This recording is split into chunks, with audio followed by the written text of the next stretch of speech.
Welcome to PintheQ Productions.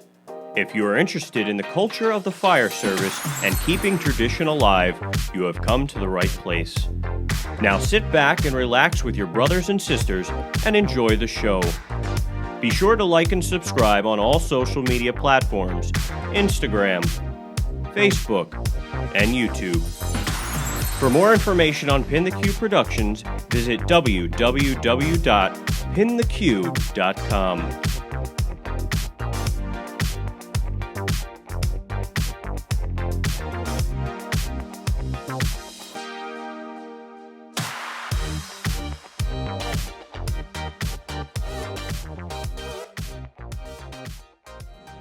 All right, so welcome back.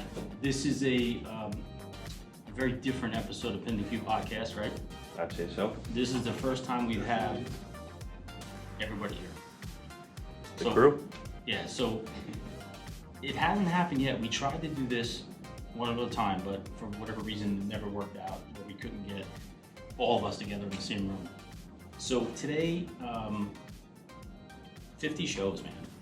It's crazy. Yeah, 50 shows. Like, you know, when you put that in perspective for me, like, how did we pull off 50 shows in less than a year? Yeah, but let's turn it around on you. What did you expect? Like, now that you're sitting here at episode 50, when you started this, what did you think 50 episodes is going to look like? Man, it's a hard question. Not used to it. You don't like having the questions asked. Yeah, I'm not used to being on the hot seat. I couldn't wait. That's just my plan from the get-go, just to turn it, flip it right on you from the get-go. Yeah, what was I expecting? Not this. Definitely not this. Like, I think when I started this, I thought, man, if we can get just a few people to watch and listen to what we have to say, it'd be cool. Yeah. You know, and Just do one or two shows. yeah, a couple shows just to, get in there and see what people thought or what people had. And I don't know. When you start these things, you really never know what's going to happen. We were just kind of talking about that tonight at dinner. I said, just from, episode 1 with Chief Hall, Yep. Just how much the show has progressed, Right. Appearance, presentation, quality. I mean, it's come a long way. Yeah, it definitely has. I would say that the most impressive part of the show for me anyway was this, like right now, like having all of us together reflecting on 50 shows. Yeah. 100%. You know what I mean? Like, how do you put that in perspective? I mean, how many places did we travel? You know what I mean? How many hours did we put in? Yeah. That's the real question. Full days. Yeah, the hours are like, Editing. I mean, the editing. videotaping is not the big deal. Right. You do most Yeah, of the you editing. do the real behind the scenes work here. Yeah, so the editing part of it is challenging, but man, the end result is so fun. It is. So I'm sure most people don't know how much time you actually put in. Yeah, there's a lot of hours, man. Like, Oh, yeah, man. I mean, between just, like, take them making the stretch one for, what was it, like 17 hours of film? making the stretch. Okay, so post you're talking about? Yeah. So making the stretch out in PA, that post was 27 hours. Yeah, that was probably the longest. That was probably the longest one. Was 27 hours. 27 hours, maybe a melted GoPro. No big deal. Definitely melted GoPro. Yeah, we melted a GoPro at making the stretch. Yeah. So that's actually fun.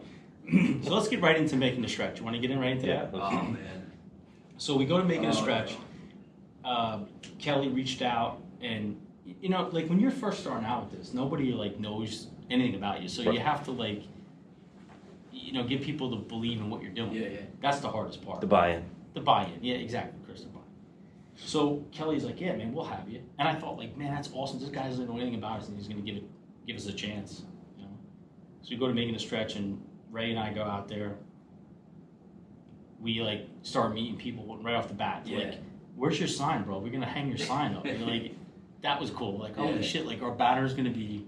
Everybody's gonna come into this thing and see like the PintheQ banner. That's pretty cool. Yeah, and we thought they were gonna like hang on the fence. Like we're like looking around at like the fence locations, like, oh, it'd be cool if it over there. And Kelly takes it, he's like, nah, bro, it's going up there. Like he puts it at the top of the burn building. It was like it's going right here and staying Yeah, here all he week. goes right to the top of the ladder truck. He gets a couple guys. Like, yeah, we're putting up top. That's So awesome. that was cool. Like, I kind of felt like, man, that was pretty neat. Like we got our logo up there. People are gonna see our logo. Branded. Yeah. Feel like we're brand. Yeah, exactly. It's kind of cool. So we're into this thing for a little bit. So the night before, Ray Oh Oh no. Listen, we cannot tell the story. So we're out there and Ray's like, we see Bobby Eckert, right? Dude, we're having a good time. We're just talking, chilling, and then Ray had a couple drinks. I had a couple glasses of wine. We're fine. Like everything was fine. So we wake up the next day. We're getting ready to go, and I'm like, how you feeling, Ray? He's like, what'd you say? I said I felt great. You're fine. I felt fine. You feel fine. Ray's like, yeah, dude, I feel totally fine. Everything's good. Because side note, I did not feel fine. I felt absolutely horrible. I drank like 14 or 15 Captain Cokes, like big ones that I can remember, and it just went downhill fast. And, So the moral story was like you weren't fine. No. You weren't fine at all. You went inside to like go, like I think you forgot something in the room or something, and when you came back out, I was leaning against the side of your truck. Like that should have been your first key that I wasn't okay. Now, the important thing to think about here, or at least to remember, was like the whole purpose when we were there was like film things and like be part of this whole like process that we're gonna, film this whole event. But that's what I did. I got fully immersed in the experience. Right, you did get fully immersed. Not to mention the fact that That's what they call it. It's something like that. Yeah. not to mention the fact that like not only were they doing this seminar, but they were also part of the band. Yes. You remember? Yes, that's right. That's right. The assistant chief, right? Yeah. He was part of the band. Yeah. He went from like hanging out with us, and then he was like, "All right, guys, I gotta go like play." Yeah. Like what? He like got dressed the next thing you know, he's like Superman. Next thing you know, he's on the stage like with a guitar and he's jamming out. I aspire to be like him. Well, yeah, Chris, you're all about that. So yeah, he's all about that. So You just played a little bit today. Yeah. So Using my dollars for buy things. So we end up going there, and then we're like, what are we, like a block away? Not even. We're Not like even at the gate. We're at the gate, right? And so Ray says, yo, man, I think you should pull over. Oh, boy. I was like, why are we gonna pull over, man? And the door swings open, and then, I can't see it, but I can hear it, and it's not good. And the whole time, I'm thinking, man, how are we gonna do this? Like, I can't do both cameras at the same time and try to talk to people in the process. Like, I really need you, Ray. Like, But did you stop, or did he just like roll out? No, I stopped. Yeah. No, I can't do complete stop. Did you have the decency to get out of the truck? Oh no, he's underestimated me. Listen, The I problem- rolled out. I knew what I needed to do. I rolled out of the truck. You I got created it a done plan with. and you That's executed it. Yeah, I just made the action plan and we stuck with it. No, listen, at the end of the day, I was proud of you because you powered through it, and that's the important thing. So I'll give you credit, Ray. You stuck with it. You ended up filming. Yep. Champ. Like a champ. Oh, Like yeah. a champ. Like, you didn't feel good. But Not even just filming, like put gear, like full gear on, went into the burn building, which actually I felt so much better afterwards. Sweat it all out. I sweat all the poison out. I came out of the first burn and he looks at me and goes, "You look better." And I'm like, "I feel better." Disclaimer, firemen do not drink alcohol. Yeah, in the middle of being on air, he comes out of the building. He's like green, right? He's on air. He's like snot's shooting out of his nose, and he goes up to basement evolution. He's like, "Man, that's a pretty good building. Like, you get some good smoke and fire out of that." I'm like, "Yeah, you look great." By the way. We got all the smoke is out of you, so we're in good shape. But again, all kidding aside, like, that was a good day. That was an awesome conference. The whole thing was just, it was cool. Yeah. Like especially like not even like, if I was never part of this, I would never even know to experience that. And like just the experience that I got from that whole thing, and to be able to come back and like tell other guys about it, and to like, like we talked about it, and just everyone I meet, I'm like, you guys gotta go check this out. Like, it's so underestimated, and like you really gotta experience it. Like, that's one of the things I take away from it, because I would have never known about it, and it was such a cool time. Like, the people out there and what we did, it was awesome.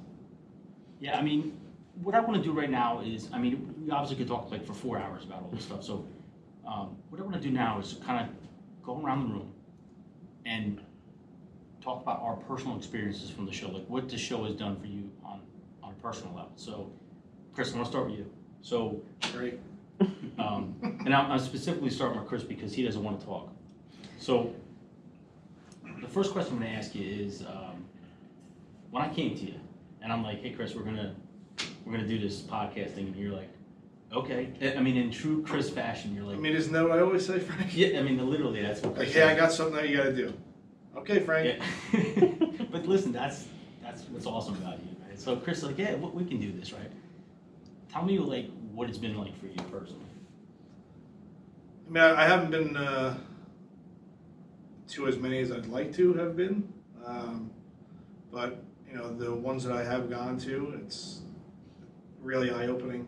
You know, to get to know the senior people, to get to, you know, talking to the crews of the you know, the people that we've interviewed, and you know, the Jersey City one, that was one of the ones that was pretty good because we talked to the crews off the camera, Right. not around anybody, and you know, it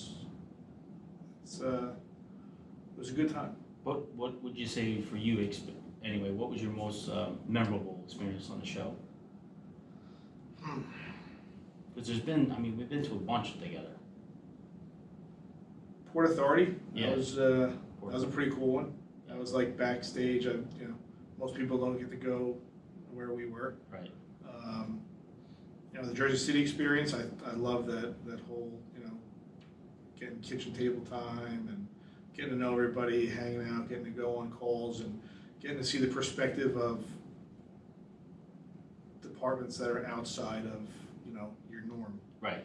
Like our comfortable zone. Yeah. Right? Like, I mean, not It's, comfortable you know, zone. you have your comfortable zone, you know kind of how you operate in your town or your city, and then you go other places, and you know, it's just eye-opening how, you know, some tactics can change, but you know, it's nice to be able to go and you know, take stuff back to your town and Right. your firemen and your buddies, and talk about it and be able to, you know, spread that knowledge that you gain from these things. One of the things that was striking for me when we went to Jersey City, because Chris is talking about you know, being in Jersey City, you know, us walking around talking to Richie Gorman, Battalion Chief Gorman, and Who made an appearance here? Yeah, who popped in earlier with the Rangers hat on. What was awesome was, you know, you telling me off camera about you being a kid, a small kid at that firehouse, you know, sleeping in the bunks and staying overnight and being part of that Jersey City Fire Department. Yeah, I think that's probably you know, outside of the threshold now. I think they have a new chief and stuff now. So, Right. but yeah, it was awesome, you know, and just like they took us in when we were there, that's how it was, you know, when I was younger doing it. It was, Right. you know, different house that he was in. He was in, you know, a different position. He was a captain then, but you know, it's a big family there. Yeah, it definitely is. In Jersey City, the one thing I'll say is, and I get beat up quite a bit about talking about Jersey City so much, but the reason I do is because everybody there took us right in. Yeah. Like it wasn't an awkwardness when you first go to a place and no one knows who you are, and there's that awkward silence for a couple of minutes until they figure out you're the real deal. Mm-hmm. But Even Uncle Buddy. even Uncle Buddy, like, and that's a perfect example. So Uncle Buddy, he didn't want to talk at all. Nothing at all. He And it was like, welcomed us. He was like, "It's great to see you." yeah, you're welcome here, your family, do we, you know. Talk to everybody else except me. In the 11th hour, man, he's like, all right, we'll talk. And then we like jumped on that opportunity to talk to him right away, because that was pretty cool. Yeah, yeah. And he killed it. He did awesome. His interview was really good. Ray, we're gonna go to you next. Like I said, just thinking about these 50 shows, right? Yeah. I don't even know where to start, man. I mean, I told you this, you know, from the second that I reached out to you about just talking about my experience with, like, you know, my whole episode. My life changed after that, like, for the better. And the amount of people that I've met through the show, and the amount of, like, just professionally and personally how my life has expanded coming from the show, I can't even begin to, like, quantify the experience, you know? Like, it's weird, you know, like, I'm just a fireman from Harrison, you know, like, working, you know, come from Jackson, working in Harrison. And then, you know, I forget where we were together, and the first time, like, some kid walked up and was like, "Oh, you're the kid from PintheQ. Like, you had that episode about mental health. Like, that was, like, really cool." Right. Like, some kid I never met in my life, and then to have someone say that to you, it's just like, it takes you back for a minute. It's like really, like, you actually, like, watch the episode, you listen to it, like, it changes you a little bit. You know, like, talking to Bobby and, like, meeting guys like him, you know, getting to actually, like, talk to him and pick his brain, you know, having tips on, like, my captain's test, like, the the way that this show has actually like changed my life is you can't quantify it. And that's something that, you know, when we started this show, I mean, it never was for that. No. You know what I mean? Like, I never thought we would ever get to the level we're at, honestly. And, you know, sometimes people say, like, oh, you should be doing what that person does, or you should be doing what this person does. I don't want to do what anyone else is doing. I kind of feel like what we have is what we have. You know what I mean? I'm not looking to compete with anybody. And listen, there's other people out there doing the same kind of thing we're doing, right? Yeah. And I'm not hating on those guys. I wish them nothing but the best. We're not. I feel like in the fire service, we shouldn't be in competition with anybody. No, it's all love. Right? It's all Like love. it is all love. Like I hope. Like I think about the guys that like Flow and Vent. Yeah. Right. Like they're doing the same thing, but those cats are awesome people, Yep. man. You know, like Rob and those guys. I mean, they're solid people. You know, and everyone's kind of doing some part for the fire service. At least you're trying. I mean, we're trying. Right? Yeah. And it's different too because like you can, you know, we all watch these other shows and we all take, you know, you pull from each other. You pull from the things that you see each other doing, and like we talked about before with you, like how much did your perspective change from episode 1 to now? Oh, God. You know, like look at the equipment you have, look at the different editing you do, and like the show introduction, like everything changed, and it just keeps, it's like a snowball effect. It keeps evolving and evolving. It just gets better and better. Honestly, when you say that, it brings back to people that will send me a simple text. Hey, dude, I watched your episode. Awesome. Yeah. Or they'll say, holy cow, man, the editing is getting so awesome. Like, you know, because like Chris Hansen said before. You could barely like open your email on your phone. I'm telling you, it was when I first started this, and I got to give shout outs to a pretty special person out there that really helped me like behind the scenes with the editing, Al McGorry. Like, this is my boy, Al. So he has a YouTube show, and it's called Grey Ghost Productions, Grey Ghost Studios. They got, you know, I know we showcased it in one of the episodes, and I went to him. I'm like, I want to start this podcast show, but I don't have a clue on even how to start this. And he laughed, and he's like, I'll help you, man. I'll give you a hand. If it wasn't for Al, like, showing me the editing part of this, it never would happen. Like, he was the guy. Even right now, just I'm kind of glancing. If you see me picking up my phone, I'm not being rude, but I'm reading some of our live comments here, and just the warm and great comments we're getting from people who watch the show. It's crazy. You know, saying how much of a difference we make. You know, Yeah. just for one person to say, hey, you know what, I love the show and you guys are making a difference. Yeah. You know, it's So- a great feeling. So you're talking about that right now, and I'm watching some of these guys like Johnny Anderson. Johnny Mhm. Anderson. Johnny Anderson. Johnny Anderson's on here right now. Johnny, what's up, brother? We Tyler's see you on here too. Tyler Gallagher. I mean, you know, Billy Goldfeder. I mean, Billy Goldfeder is one of the, like, this dude's a legend in the fire Books and service, right? videos and FDIC and He's a legend. And keynote speaker. when Good I went out people. to FDIC, and Don Colarusso from All Hands All Fire Hands. hooked me up with that interview with Don or with Billy. You want to talk about like salt of the earth, chill? I mean, this dude didn't have to talk to me. Yeah. Who's PintheQ? Like, you know, Yeah. you know, he's on like Fire Engineering, Firehouse magazine, Yeah. and Close Calls. He does the Close Calls. I mean, Yeah. but Secret list, all that stuff. the secret list. But when we sat down and talked, it was like you and me, you know, all of us talking together. Yeah. He kept it real. It wasn't like, you know, he's like, who are you? It wasn't like that. You know, and that's what I love about this show, man. The people we met. You know, you start thinking about some of these cats that we met along the way. Now, I'm gonna go to Chris now for your experience with the show. I kind of think I know where you're gonna go with this. I think Yeah. anyway. So, give me your experiences on the show. Well, I have two in particular that stand out. One on, I guess you could say, an educational value, and one more on a I guess personal emotional value. And those two would be the Natalie Dempsey episode, and Oh God, now yeah, and, that was a tough one. and of course the Paul Hashagen episode. Yes, I knew it was gonna which- be hashtag. yeah. Man. Yeah. So obviously the Natalie episode, I mean, that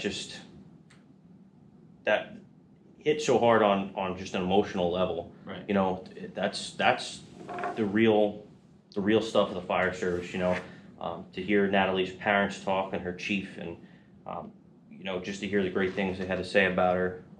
in the events of that unfortunate morning, that just, struck hard in the heart, Yeah. We're a big dysfunctional family, and, so that one had more of an emotional impact. But yeah, the Paul Hashagen episode, that was, doesn't get much better than that. Yeah. That episode was so surreal, man. Yeah. It was like, That's like, you're whatever age, 12, 13, 14 years old, and you're like, I want to be a fireman, and you start Googling firefighter on Google, right? And Paul Hashagen pops up. Who's this fella?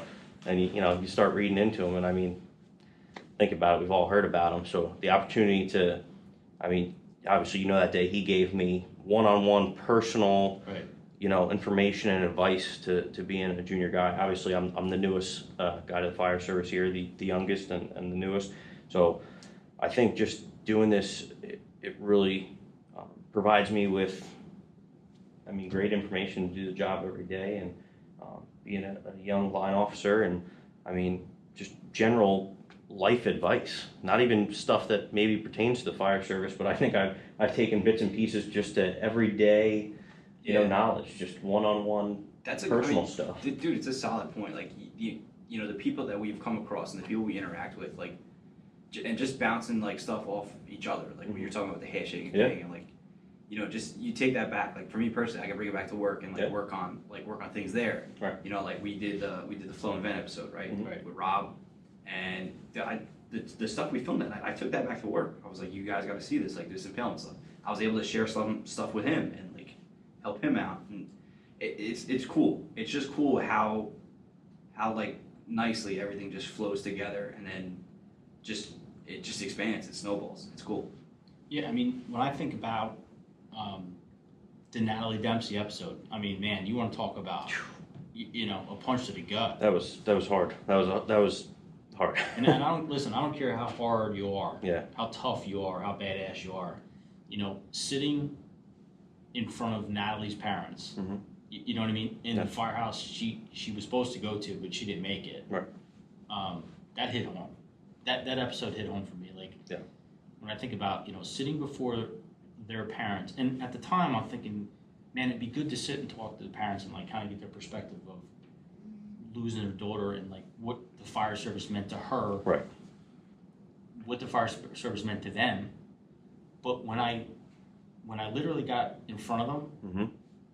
and I almost felt like, what am I doing? Like, am I even supposed to be sitting here? Like, at that moment when I was sitting in front of them, I'm like, I have to make this count because this is an important moment for them. Like, and what great people they were. They were. They didn't have to do that, and they got on there and they talked about it. I think I said it to them that morning.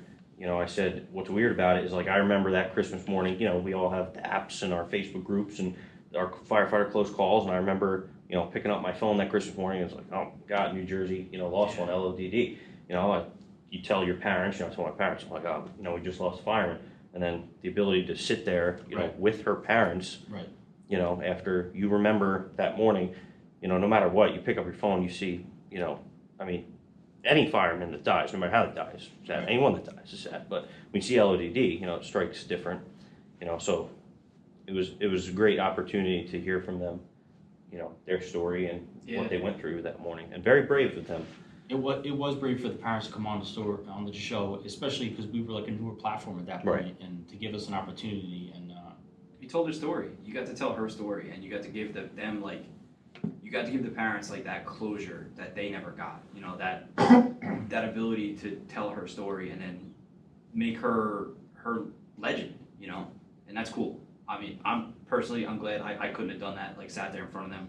So I give you credit. It was I wouldn't be able to do that. I can say that Mitzvah Fire, they sounded like they got a lot of good things going for her to remember her and memorialize her. From talking to their chief, it sounded like they had some good things in the works. Yeah, those episodes they're tough, man. Like those are. How I looked behind the camera. Yeah. So actually, not a funny story, but when I was in that episode, I look back at Chris. Now, usually I'll look back at the guys behind the cameras to trying to like make sure everything's going good, like the cameras are still running and everything's going good. And I look over at Chris, man, and he's a mess. He's a mess. I'm like, oh man, don't do this to me right now because I'm trying so hard. I like turned around, I walked away for a minute just to make sure I didn't upset them or you. Yeah, I try. I'm like, I'm good. I'm getting this together. And I look back at Chris. Chris is in the pile. I'm like, oh man, I'm done with this. I'm not gonna make it. At least you weren't falling asleep behind the camera. No. Oh yeah. Oh, here we go. So we'll flip the script a little bit here, lighten it up a little bit. So we go and do flow event in Allendale, New Jersey. Yeah, Allendale, New Jersey. Do you know where that is? Nope. Do you know where that is? Nope. Bro. Okay, so Chris, it's far. Right? It's Yeah. far. Yeah, but Frank's like, bro, it's like an hour away. It's like right by where you work. It's no big deal. Quick trip. Right. Right? Quick trip. Quick trip. And then we went up there. When did we leave at like 7? We left. I want to say we left. You picked me up from work, so it was like 6. Yeah, I picked you up at Plumstead. Yeah, so it was like, it was like 5. Yeah, so it was like 5 in the afternoon. Yeah. What time did we get there? It was like 7:30. Quick trip. Yeah. Yeah, it was a quick trip. But so we get to Allendale, and then the plan was we were going to set up the episode and get ready to go. Yep. And side note, maybe people don't know this. How long does it take to set up a show? Oh, that's a good 45 minutes to an hour. Yeah. Okay. Quick setup, just like short trip. Yeah. So there's 2 famous words we have at PintheQ. It's short trip and easy setup. Quick and easy. Quick and easy, and the 2 things that never go right. Yeah. You know. I mean, like, so we get to Allendale. It's far, and Lisa's on live right now, and she goes, "You told me it was Allentown." no, Allendale. I thought it was Allentown. Way to go. I see that would have been a quick trip. Yeah, that's a quick trip. Allentown Allentown. would have been a quick trip. Yeah. Allentown. Yeah, that would have been quick. So we get to Allendale, and we're setting up. But at the time, Flow Event was doing a drill, an impalement drill, which was really good, by the way. It was cool. It was excellent. So we're watching the drill, and I'm thinking the whole time, I'm thinking, man, it's going to take us an hour to set up. And at this point, it's what, like 9 o'clock at night? At least. So Ray's got a pregnant wife at home, and it's like 9 o'clock at night, and I'm like, man, I'm sorry. Like, I didn't think it was going to be this late, but we're making it work, you know, whatever. You know. So it was 9, you didn't start setting up. We didn't even start set up. No. It's 9 o'clock at night. Yeah, we watched the whole drill. We like filmed a little bit of the drill, and then the drill ended. And you know, like normal firehouse night, like the drills end around 9. You start wrapping up. That's when we started setting up. Yeah, so like it was a while. Well, we did the same thing. We did the same thing Tonight? with Gorman. Well, yeah, tonight too. And Chief Gorman's. Chief Gorman. Yeah. That was like 9:30. We're like, uh-oh. Yeah. We forgot to set up. Yeah, Gorman's episode, we were supposed to get set up for way before that, right? Yeah, like noon. It was noon. And Yeah. what time did we actually set the tables up? 9:30 p.m. 9:30 p.m. Right. So it was a little while. It worked out. So speaking of the Jersey City trip, no, we got to talk about Newark Airport. We did the Port Authority. Getting there. Getting there. So tell the story. It was all going great. Right. And pretty short trip. We knew where we were going until we got like 3 minutes from the airport. And then it looked like on Frank's GPS like pretzels.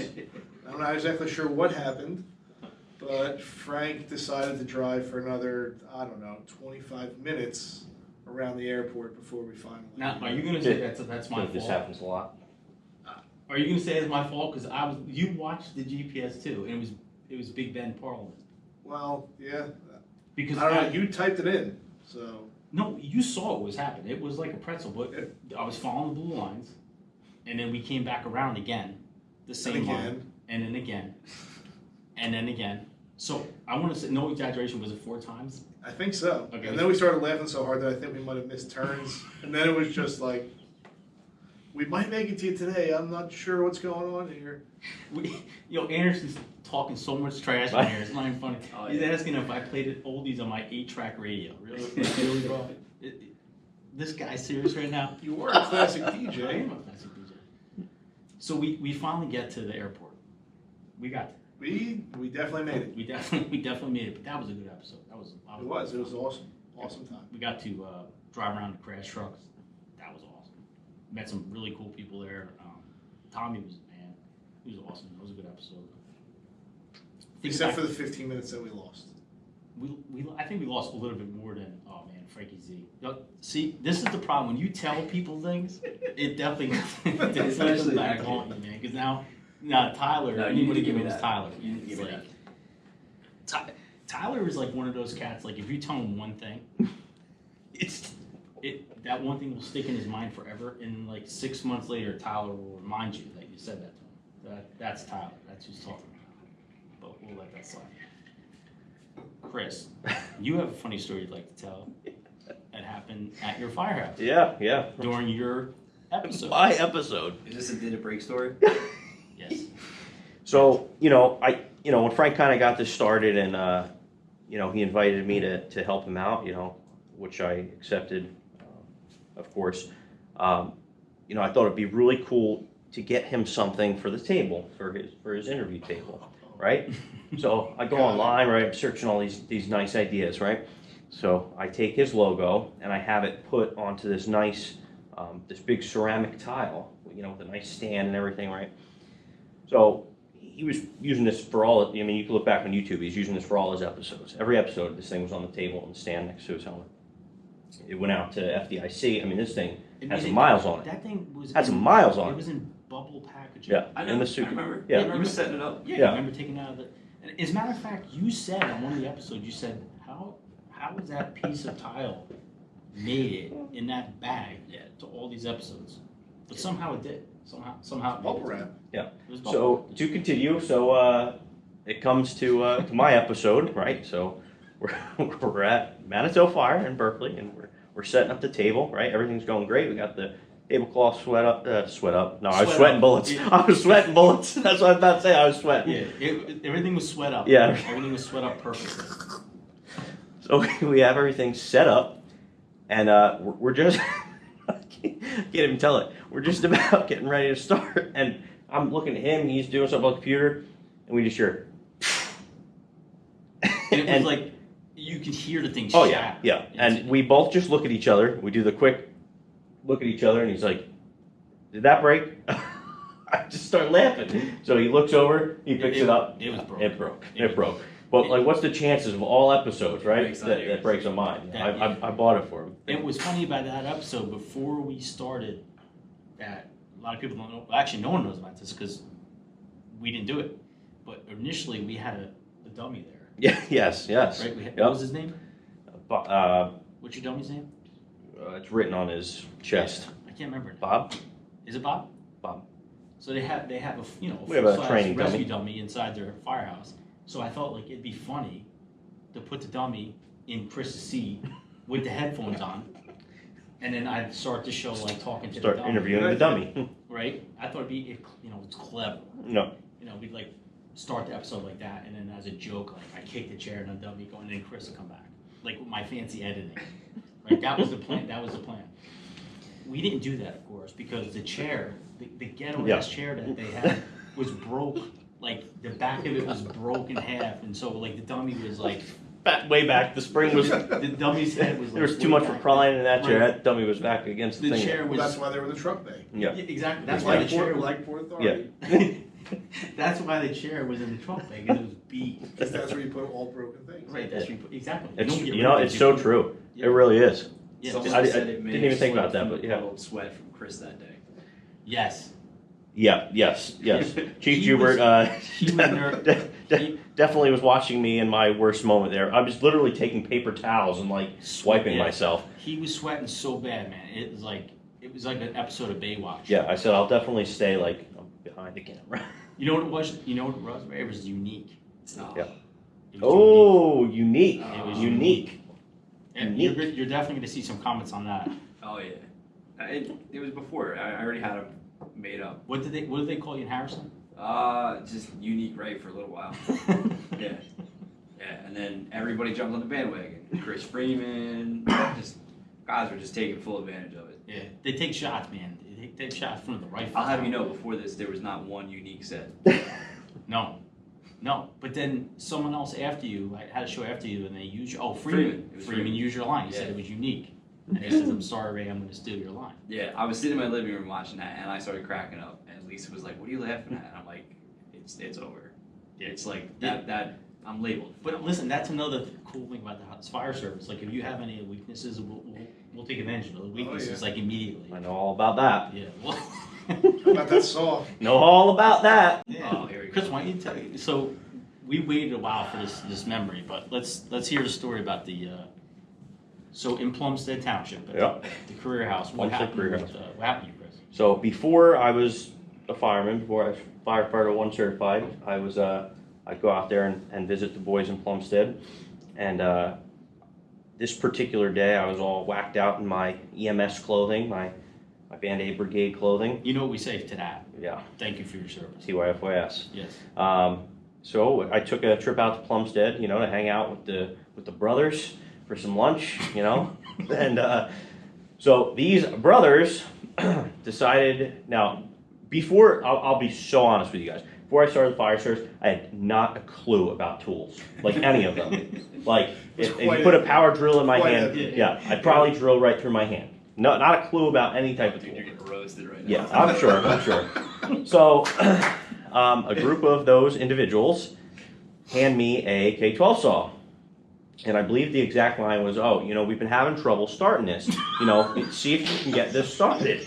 And I'm like, oh, yeah, this is my time to shine. I'm going to show it. It's your magic moment. Yeah, this is how I'm going to get my end.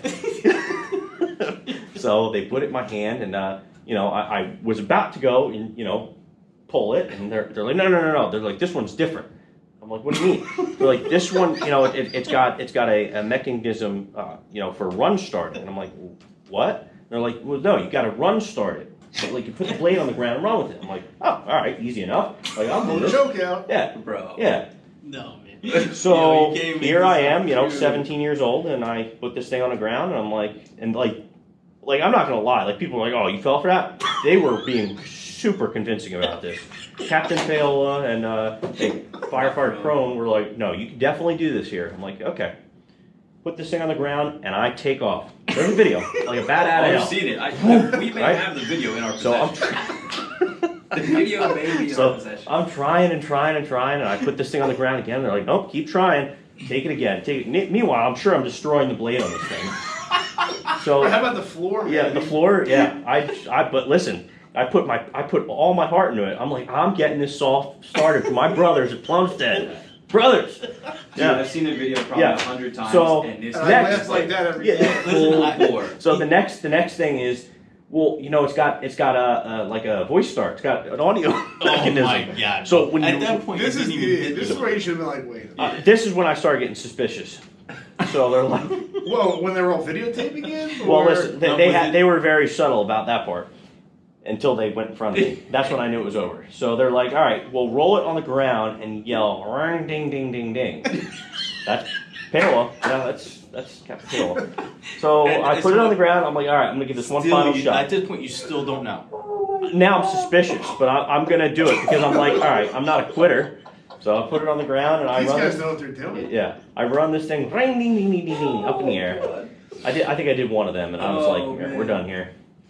They started that's it, one good. start, one pull. Well, you primed it for them. Yeah, I got all the blades moving. got it. Yeah. With Oh with the my fuel God. movement. Bro, just so you know, you're getting destroyed. I don't even want to look at the comments. I'm really. Just don't yeah. even look. And then Don't the even only just other leave thing it. I had was the time that I fell asleep in Firefighter 1 in the front row. Had a rough day working at the Boscov's men's suit department. Went to fire school, front row. I'm like, yep, I got my Duncan. I'm going to sit right up front. Well, I passed right out. Face down, hand in the face as they're presenting. So I don't think I ever the, laughed as hard the as I did. instructors there Oh, decided to call my chief at the time, which was Will Jubert, and they're like, they sent a picture of me to him. He happened to be at the Sonic 2 seconds down the road. So I'm still You mean asleep the by the Sonic time. that's like out of Oh, business right now? yeah, It's like yes. it looks like Like like 7 yeah. years already? Yeah. So that was like 2012. So he shows up there. Well, I wake up to him standing in the doorwell, staring at me. And you were asleep. I was asleep, sound asleep. Haven't known that I, to this day, mark my words, have never fallen asleep in a fire service class since. EMS class, yes. Fire service class, no. I have never fallen Dude, asleep. but you must in a have county had class the, again. like that panic look on your face. Oh, I like, did. him. Yeah. Oh, yeah. Yeah. Oh man. And that's another picture that has stayed with me to this day. One of the instructors just posted it on my wall. They're like, "Oh, so glad to see you've come so far." So you know that thing, like, do as I say, not as I do. So like when I'm like really old, I'm gonna be like, "All right, listen, kid, don't fall asleep in school and don't run start sauce because it ain't gonna work." That is. So I make sure I get like to all my juniors and probies now and be like, whatever anyone tells you, you cannot run it, start a saw. Don't try Oh, it. you're taking the fun away, man. Yo, how awesome was that at work though? When John, they put John on top of the tanker, and they had him stir the water. Yeah, that's. Bro, did no. you hear that? I did hear about it. That's bad. So they take John, right? One of our guys. I think they say, "Hey, listen, man, we need you to do me a favor. Just go up on top of the tanker and just stir it because you got to keep the water moving on top of the tanker." So he's on top of the tanker and he's got a stick in top of the tanker and he's stirring the tanker, bro. I'm like, what are you doing? He's stirring the tanker. Trying to be a. Stir it up, baby. Listen, that's back to the best thing about the fire service. If we can't laugh about it and joke about it, I mean, what fun is it, really? So, yeah. listen, Bobby wants to know, Eckert's on, he wants to know what's a tanker. Oh, excuse me, tender. Something you'll never need in yeah. Camden. Yeah, he'll never need in Canada. Tankers fly, tenders drive. They're in this mysterious realm of Central Jersey that actually does exist. Thank you, Governor Murphy. Yeah. That's where tankers exist. Yeah. So I'll let you in a little secret. You might not notice about me. I don't like them. I don't like tankers. No. The flying ones or the drive? Yeah, which ones are we talking about here? The driving ones. Yeah, the ones. Tandem wheels, single axle, whatever. Tender is a piece of chicken. Listen, and I'm gonna get some hate mail for this, I know, but I'm just not. I don't know, man. I just feel like it's a hydrant on wheels. I don't know, and I don't see the joy in it. Like tanker works. I definitely don't like doing shuttles and tanker ops and all that that's what I'm saying. stuff. Like Yeah, shuttles, no. setting up a pond. Ponds. No. Yeah, but being Some- a hydrant guy is not fun either. No, that's But true. at least Hey, listen. you get some- the hydrant going, and you can truck your ass over to the scene. Some people put all their heart into that, They do. into tanker tender work, and God bless them. And listen, obviously, it's in some areas it's definitely needed, but I just it's. They got their purpose. Yeah, I'm not a fan. Maybe when I'm older, it'll be cool, but now. I'm not a fan of heights either, right, Frank? No. No, Stop. Not a fan No? of heights. No. No, I'm not a truck guy. I do it because I have to do it because I have to get over my fears, but I'm not a truck guy. Oh man, Engine guy all the way. you're missing out. Yeah. Yeah, Missing out. God bless you and those And heights. listen. Let's not make a mistake here. Tankers are certainly needed. So I don't want to get. Oh no, they're that's needed. what I said. They They're 100% have their But purpose. everybody like. I there's just certain don't know that people they're don't wanna do necessarily certain fun. Things, and that's just not my bag. However, Anderson's going to get mad. Silver bullet. The silver bullet. He's not going to be. Wait, he just said Silver something. bullet. You got the Hydrant castle on guy, wheels. Hydrant on wheels. Oh. Johnny's gonna copyright that. Out of way top See, tactics. I like that comment, man. That's what I'm talking about. That's a Man. good Aggressive attack. But I will say, dude, like growing up in Jackson and being a volley in Jackson, there was a need. Well, for tankers. Well, there's They have no their plugs. purpose. Yeah. There's no plugs. There's nothing out there, right? Well, Whiting, yeah, I mean, half Jackson. the side of it, yeah. But like, we went to fires. Like there was Homestead had a one. tanker. Yeah, Pumpstead's got a tanker. They roll manned every day, Monday to Friday. That's impressive. And there was fires, bro. You'd go out there and like there was like the house I lived in, the driveway was over 1,000 feet long. So who carries more than 1,000 feet of 5 inch in the back of their rig? Right. So you'd have to set up like legit tanker shuttles at the end of these long driveways. Yeah, that and offset's just make it crazy. work. Yeah.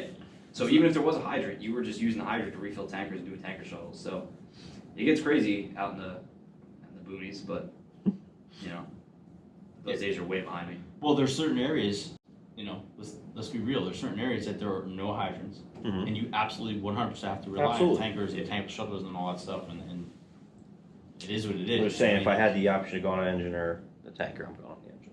No. Yeah. It's fun. You see what Decker just said, it's man? true. It's true. That's what we should have. By the way, that's where we should have did this episode. We should have did it in Jackson's bar. That's a pretty legit That's a nice 55's bar. Nice I know a one. guy. You ever see 55's bar? No. Castle's got a beautiful one too. Jackson Mills is a beautiful one. Whitesville has a really nice one too. They all have really nice ones. Yeah. I love firehouse bars. Just think about outside the alcohol, obviously. Like think about the tradition inside those absolutely. buildings, right? Like, Think about the conversations that have been had. oh yeah, before the kitchen table talk was even a thing. Like, That's kind of the kitchen table talk of the volunteers. Shout out my boys from Hopewell and Lawrenceville. They got great bars. Lawrenceville's in the house. What do you say? Oh, you still talking about Jack? Truth, baby. That was a truth bomb. Shut up and train. Oh, speaking of which, that was a good episode. That was a good episode. Nights. Me and Chris went to do that in Union Yep. Beach. That was a good episode. I still have some stuff of theirs that I really liked in their cabinets there. They got those cheat sheets there. I took a few photographs of that. Oh, that's right. They got some good ideas working there that That's I still right. want to mess around with. Everything they got their flow rates and their pressures and their all their discharges all kind of the colored chauffeur's up. compartment. Yeah, Inside the the chauffeur's chauffeur's door. compartment, You you got open it like up. a and it's little got index all- card and yeah. everything's like spelled out. Like Yeah. I mean it's error. Those are popping up more and more. You see a lot of that. Like coming from Pierce a couple weeks ago, like you see a lot more people putting all that stuff, like Right. the cheat sheets right in Yeah, I mean doors. theirs was they made their own, but yeah, Oh, that's pretty legit. yeah, I mean it's cool. Yeah, I mean, we talk about this all the time on the show, like the KISS method, right? Keep it simple. I mean, It's true, yeah, I mean, it's especially for me. especially like stuff like that. You know, you Yeah. get fire blown out of the windows, and Yeah. it should be keeping it simple. Right. Yeah. You know, actually, I took a pretty good class yesterday with Mike Daly from Monmouth County. He's a career guy in Monroe. It was a dwelling fire class. It was really good at the Monmouth County Fire Academy. He did a nice job, real nice job. But like looking at some of those first due areas in like Howell Township in Monmouth County, and also in Middlesex County, like some of those slideshows you've shown. You talk about making a difference quick and fast aggressive attack. It's pretty good episode, or pretty good class rather that we got to see there. Chris, I'm gonna point to you for a minute, Oh boy. right? So You're funny gonna thing think about I'll Chris follow is he wants like zero to do with the camera or the microphone. He's like that in the background kind of guy, right? Yeah, You I agree? agree. That's I would a agree. fair statement. So, funniest experience so far on the show. What was it? Funniest. Funniest. Probably trying to get to the airport. That was that was towards the top of it. I don't know. What am I supposed to? What am I See, supposed I'm to? like what I'm thinking about right now. I thought I knew you were thinking about something. I would have thought you said the boat, like getting onto the boat, the Marine One in Jersey City. Yeah, that was. And now you got to tell a story because I don't know what happened. Yeah, I'm curious to hear this one. I don't exactly remember what So we get you. so what you we get on did, Marine but- One. Remember, we get all set up. Do you remember how narrow? Yeah, but that wasn't real funny. That was. It was a little sketchy. Afterwards, it was funny, right? It's like After we made it out of there, yeah, it was. They have since moved. I just want they you to did? know that they're Oh, thank God. at the end of the marina now. You want to talk about a good boat operator? Holy cow, man! I mean, it was so narrow inside this marina. What was it? The Jersey City Marina, right? What was it called? Couldn't even tell you. Is it the one where like they do like those tours? Like there's like the like overnight, like not overnight, like the booze cruise tours. I don't know. It's It like literally real comes. Obviously, it comes sketch out of the area. Hudson, but like it literally pushes right out into the middle. The Statue of Liberty is what is it? Yeah, like, yeah. 5 seconds away. It's down by like Liberty Park, that area. Yes. Yep. Yes, Okay. by Liberty Park. Yeah. So we're going through there, and when I tell you, like, It was tight. the Like, stern of the boat was like, I mean, these guys were Benny was operating it. He was the captain on the vessel, man. He was legit because I'm telling you, we were laughing. it was tight in there, boy. Yeah. It was. It was tight, man. It wasn't even like that. That was another one of those episodes where you learn something about, the marine life and fire departments that you never would have ever knew unless you had this show. Because, who would have even saw that? Yeah. The cool thing about that episode, we had people calling up afterwards and sending me messages like, "Hey, that was really awesome. I never knew that Jersey City even had a boat, let alone a marine unit." Oh man, yeah. That was Yeah, they have 4 boats. right, and people didn't even know they had a boat. Yeah. let alone 4 boats. So There's that was another. there's a whole fleet up there, man. Like North Hudson has boats, Kearney has boats, Bayonne has boats, and it's impressive. Like when we get stuff in the river, the Passaic River up there, you get guys coming up, coming down. It's impressive. That's like when you go back and you look at the videos of the Miracle on the Hudson there, Yeah. and just all the fire boats that came out of nowhere, Yeah. you know, from both sides, from the Jersey side and New York side. You have any golf outing this year? Yes. Yeah. Yeah. Golf outing. That's a golf outing sucks to plan, dude. They're so stressful. But they're so fun. But They're fun, but they are stressful to plan. Yeah, they totally are fun. Yeah. Dude, this episode probably like, and so you guys are my witnesses. Do we have a script? I've got nothing. No, nothing. I'm occasionally picking up my phone here to see what people are saying on the Yeah. Instagram, which is when very entertaining. If we don't have anything that's like actually not working right for us, I mean, we have one thing that's working right for us, and that is the fact that we don't have a script. And we could probably just talk for hours. And all of the ones that I've been a part of, they've wanted a script Yes. in the beginning. Yes. Everybody gets nervous. They're like, Right. oh, I need a script. I need to know. Yeah, I mean, I was what too, to- but I think you get past that nervousness, and then it's just like, before you know it, the hour or Yeah. whatever is done. You're just like, oh wow, that wasn't so bad. Yeah. We're 52 minutes into this right Yeah, now. I just It just pretend flows. I'm just pretend I'm not being recorded. Yeah. So actually, Johnny Anderson just brought up a really good question. What is that? He says, "How has this platform changed the way you train, and how has it helped you guys mentally?" Oh my god. Oh my god. That's a good one. question. For me, it was a game changer. Honestly, I think I took. I think all of us have agreed that at least one episode we've brought something back to 100%. 100%. Yeah. our companies, 100%. our friends. You know, that's- Yeah, I mean, as far as training goes, man, that training has definitely been ramped up for me since the show started. Yeah. I think if I took anything from this, training wise, definitely took it more serious. Yeah. Yeah, that's a good one. And I can think of like particular episodes where the Jersey City, was it the pre-episode that they did the communications drill with the saws? Oh yeah, That's cool. Yeah. That's a And that good was idea. that's Think a about it. Communications on a 5-minute fire ground Yeah. is huge, and that's just such an easy drill that you could do, you know, a few minutes in every firehouse. Pick up a portable, go to your fire ground, start some saws, and just get used to having that residual noise in and the background background. noise. Yeah, That's pretty cool. that's huge. Yeah, that was a pretty cool. Yeah, he says, you know, it brings a lot of different ideas and experiences.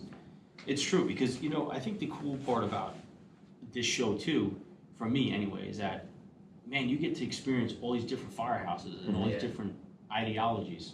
It's Where- your culture, like the It's culture huge. you see, and the culture, like the people you meet, and it just, Right. it's amazing to see the different, like we're in New Jersey, right? We've traveled outside of New Jersey a couple times, but like Right. just the different Jersey houses we've been to, from Allendale to to you guys with Mizpah, like all that stuff, like the amount of difference you can see from firehouses like less than an hour away. Yep. Yeah. It's crazy. Yeah. And we've had both ends of the spectrum, rural, city, you know, and I think especially for me being, you know, so young and you know, new to the fire service, you know, there's so much out there that, you know, just talking to these guys and these senior people that, while yeah, I'm a part of the show, but I'm, you know, taking this all down for Yeah. things to benefit me, you know, to take home or to bring to my friends or, so, I mean, just the platform between training, drill ideas, like I said before, just everyday life advice and life knowledge and, You know, what works for us right, in a rural area Mhm. might not work for a city. right, Love you, Mitch. You know, what the city does might not work for us. Right. You know? So Mitch Remming has something. He says, "I'm going to jump in a few. I just wanted to thank you all for bringing things to light on a public forum for all to see. You guys have helped me personally in different ways. Keep it up."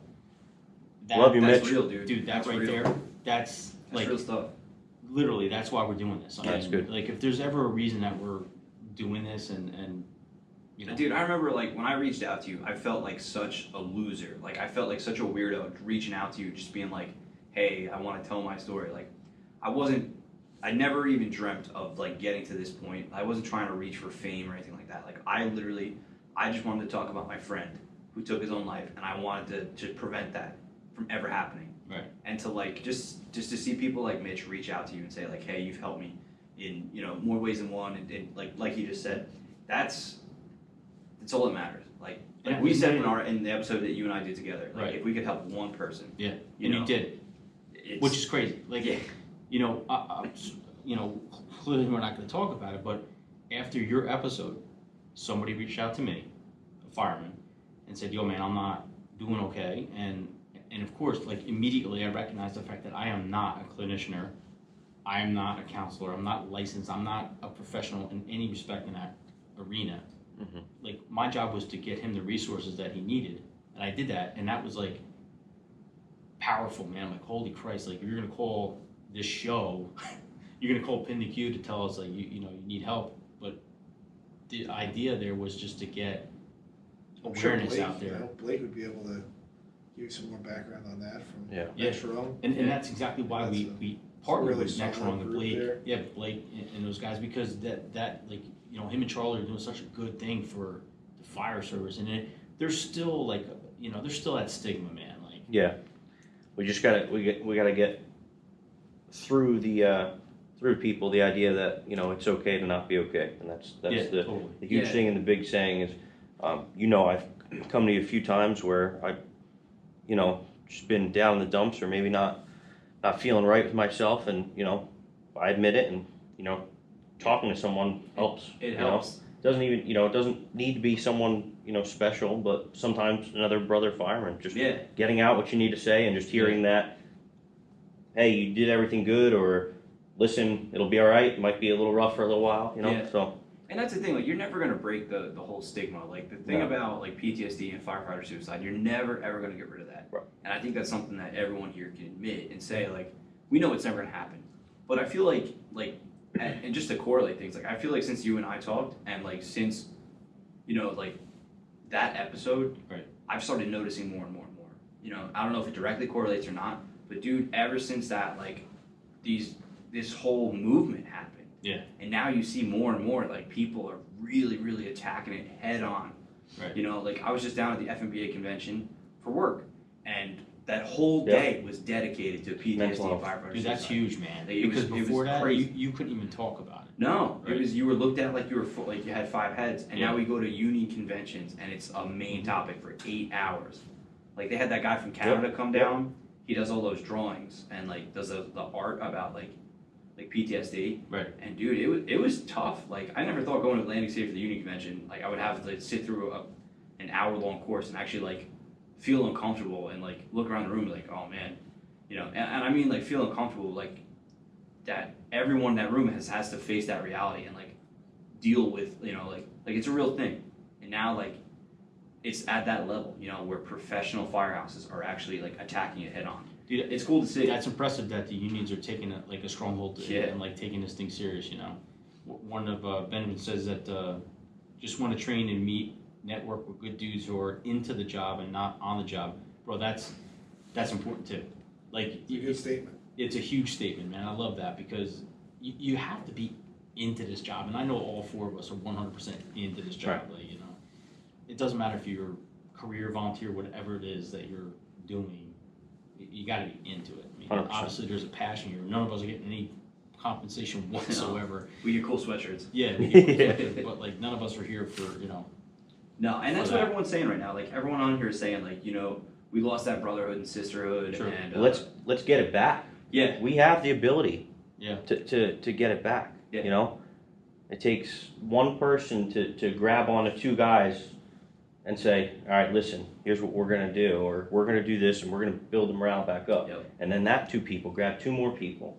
I don't know where every firehouse has disconnects. No matter where you go. I could go to a firehouse on the other side of the country, and I guarantee they will have the same problems that you have in your firehouse. I guarantee it. Yeah. Or something similar to it.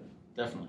Think about it. How many guys here and they're like, oh, we complained about this for 4 hours at our monthly meeting, but the person complaining about it didn't take the effort to just go and fix it. Right. And you could talk about it here, and it'll be the same thing on the West Coast. 100%. But just it takes 1 or 2 people to step up and say, all right, here's what we're going to do. We're going to grab these guys. We're going to do this, and then just grab 2 more people. Yeah. And it takes something too. It takes like, this whole firefighter suicide thing. It became an epidemic, and it takes an epidemic to actually start to reignite that thing and pull everyone together. Like now, guys have a purpose, and now it's like we all have that common enemy again. Right. You know, like it takes a tragedy to really kind of pull people together. And I think guys are starting to see it as that tragedy and say like we need to do this, and then we need to, help each other out more and stop just bashing each other, stop bashing other departments, and actually we could do more together than we can separate. And it's becoming glaringly obvious. Right. So we got about 15 seconds remaining on the Instagram Live, so we'll pop off on the Instagram Live and we'll finish the episode. But thanks for popping on with us and thanks, staying guys. with us throughout the Instagram Live. Hopefully you got something out of this, and look forward to this episode that you're watching right now, and we'll be on there. So that's our live episode, so that's fun. So now that it's just us, man, let's just talk about what we're looking to get out of this next chapter of the show. So now it's just us four. We're not on Instagram Live anymore. We're not, trying to do two things at once. Of course, I would never do that if we had a guest. Because, I can't look at your phone and have a guest at the same time. But now it's just us. Like, what do you think? What do you think it is? Like, what's the goal for the show? Where do you want to go? Bigger and better. Yeah. Yeah, bigger, better. I think, that's already in the works. I mean, we talked about it. It's A pretty lot of much in New surprises. Jersey Yeah. right now, but there's, Some good things sounds like coming our way. Yeah. And we're definitely on the right track with what we're doing. I mean, clearly the feedback we're getting. Yeah. Like the feedback is awesome, man. Yeah. Like, and Ray, what you said before, like, that's 100% how I feel. I swear to God, this has nothing to do with fame, being a brand, being a whatever. It's all to do with that. Yeah. Like people going, yo, keep doing what you're doing. Hey, we love the show. Like, I get something out of this. Like Johnny Anderson. That dude's, Good people. Man. he's solid people, man, and he takes the time to like, hey, great show. And I can't tell how many people like, real firefighters, like the real deal guys calling and just shooting a simple text. Yeah. Excellent episode, man. Good job. Like that to me is what the buy-in is for me, and for me anyway. Right. Like. But it's the fact that you can take that too. Like you don't talk about it, but you take the criticism too.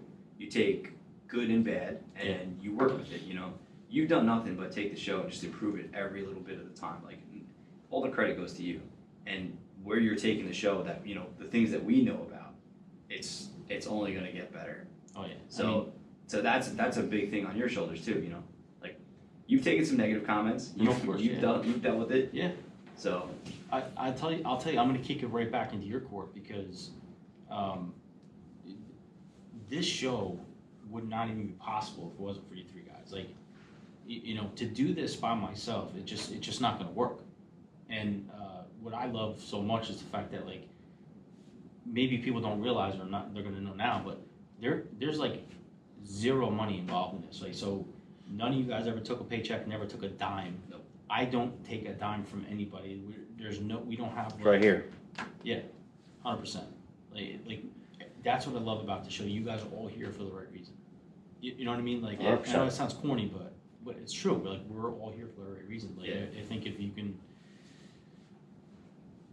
put a tack on this show, like what it's about, I think it would just be like just from the heart. right from the heart. Yeah. Yeah, I think 100%.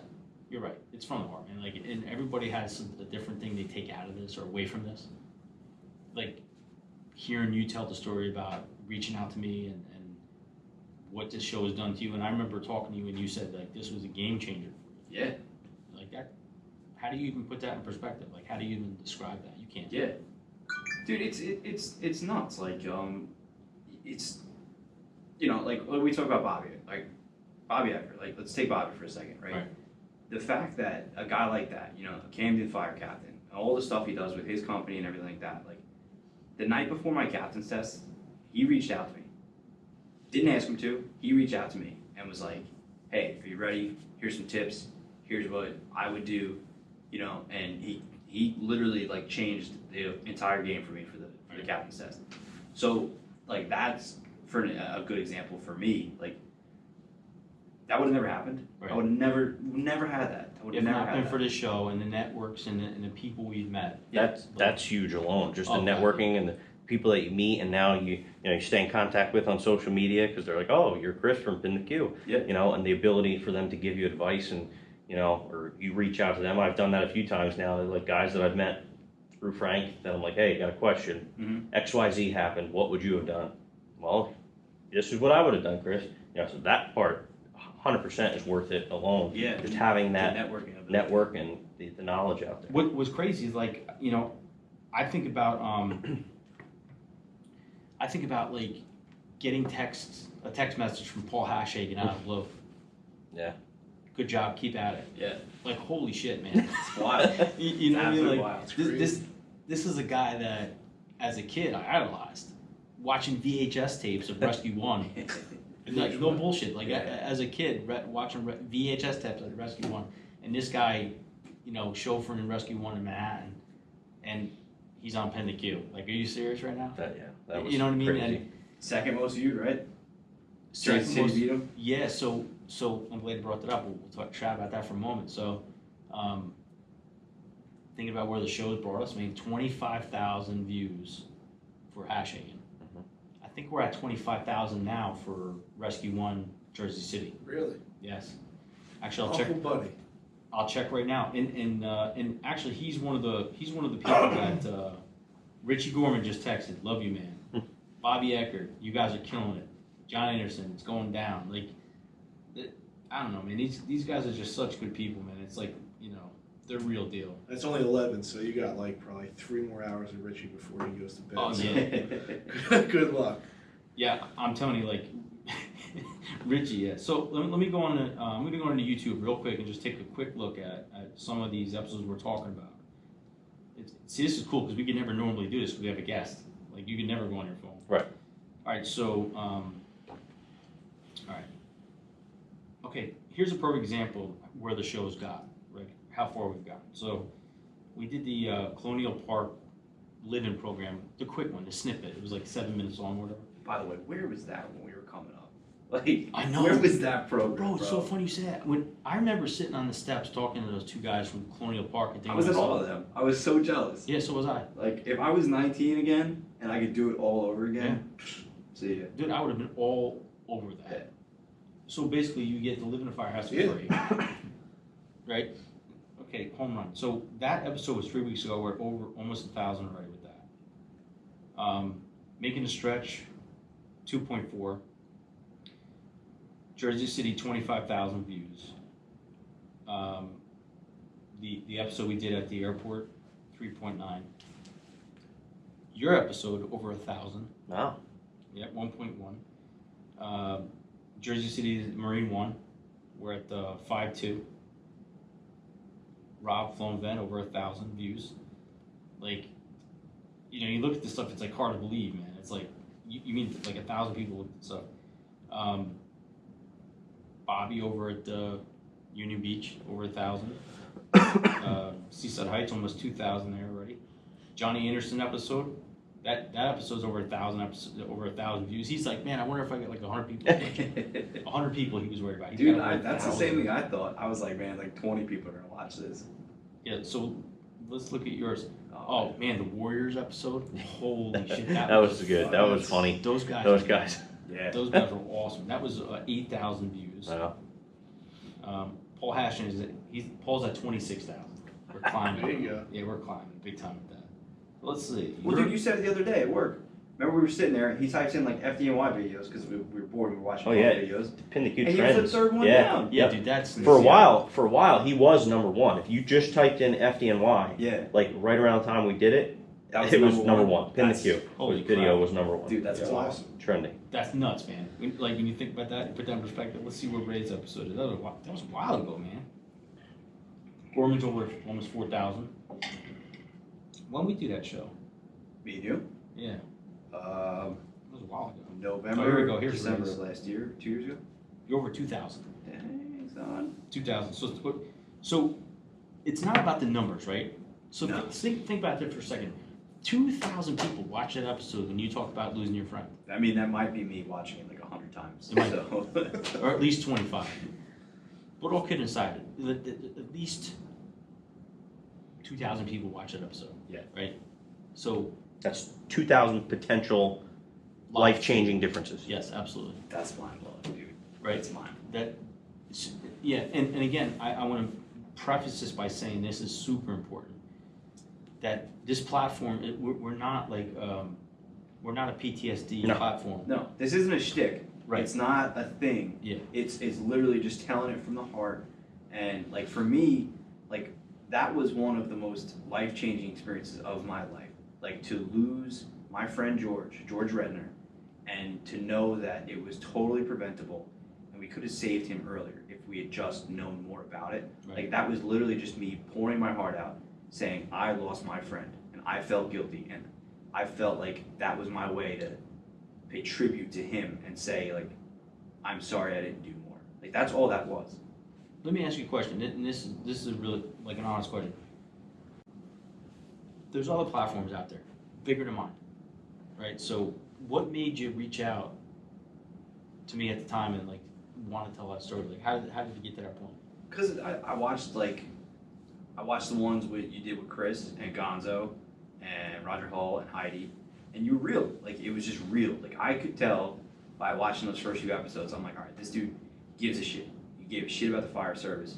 You were one-on-one with people, and it wasn't about you whatsoever. Like No. it was literally you wanted nothing to do with you. You were fixated on the person, and I felt like for me to tell my story and to tell George's story, you were the guy to do it, and you were the guy to get the information out there. Did George's family ever reach out to you? They did, yeah, they did, and they thanked me for it. And I mean, we've lost contact. I've lost contact with that family over the years. I mean, just crazy life and stuff like that. But you know, and like George's dad reposted it and said like, go to the 33-minute mark and watch Ray talk about my son, and like that to me was it hit hard, you know, and it was good. It was good for me because, like I said, like I felt guilty for so long, like. And that was like a healing moment for me, like knowing that, like the conversation that you and I had, like to be able to talk about it and know that there was something that came from it. And then especially months and weeks later, like as we talked, and to you come to me and say, hey, listen, you saved someone, like we saved someone. Yeah. That was huge, man. That was huge.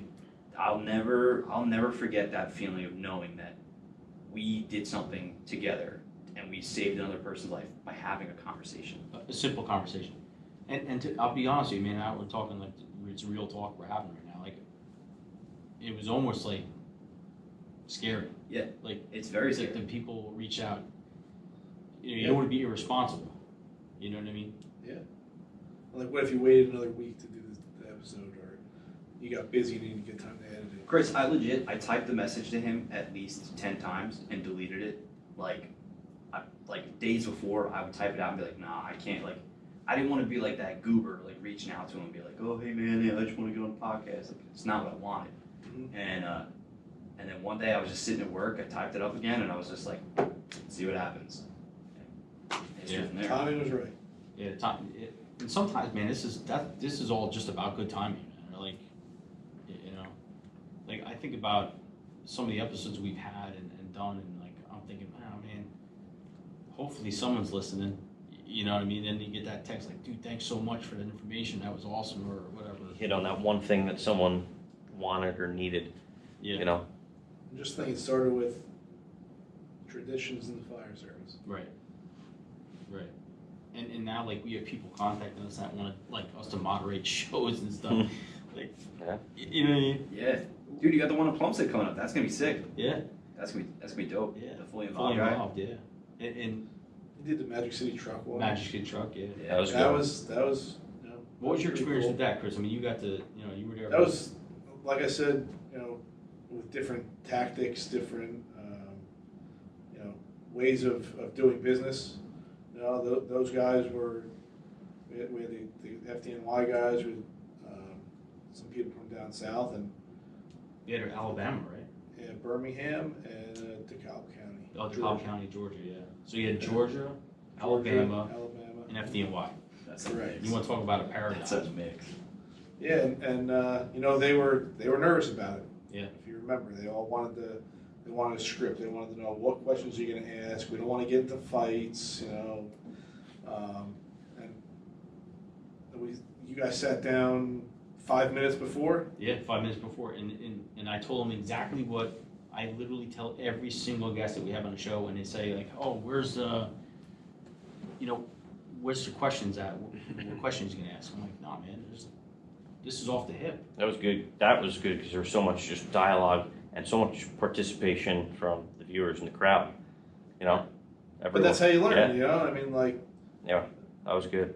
they work, you know, 3-man trucks, Right. and you know the tactics. And think about it. There And was some discussion back and forth about the way they do truck work there. You know, it Yeah. got there was good dialogue. Really back good and forth. dialogue. Yeah, that was cool, man. There was a lot of good dialogue in that.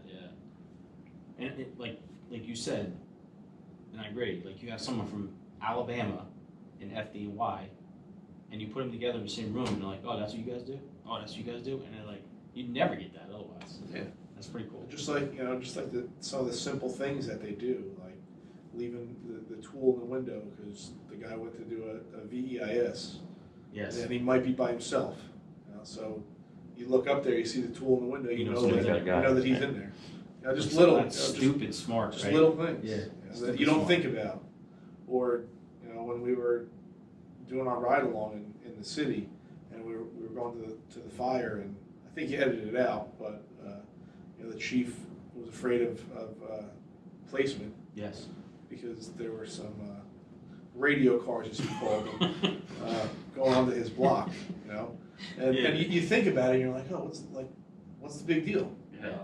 Around here, you can fit The police car will you park can right in the fit 4 driveway. cars wide on the It is a streets. big deal.